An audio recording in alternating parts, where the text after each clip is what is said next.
It's a big win for the EFCC and the war against graft.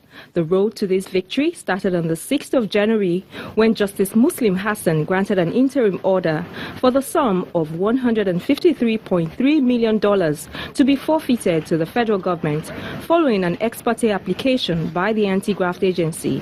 At the last adjourned date, however, a banker, one Dawda Lawal, listed as the second respondent, had challenged the final forfeiture of about $40 million, totaling about 9.8 billion naira out of the money.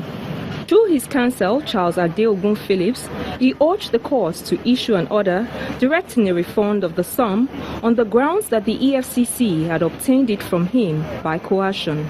He submitted that his client admitted having received the sum of $25 million of the sum in clear dispensation of his duties, but was coerced by the commission to further admit receiving a total of $65 million.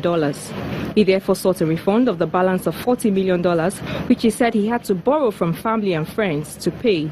In his judgment on the case, Justice Hassan ordered a final forfeiture of the unclaimed sum of 23.5 billion naira and $5 million to the federal government.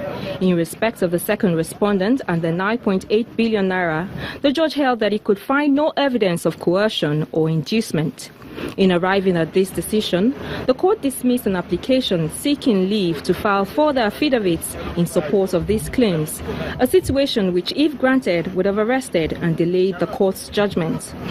On the whole, Justice Hassan said he was satisfied that all the conditions stated in Section 17 of the Advanced Fee Fraud and Other Related Offences Act was duly fulfilled by the EFCC, and he proceeded to order the final forfeiture of all the money to the federal government.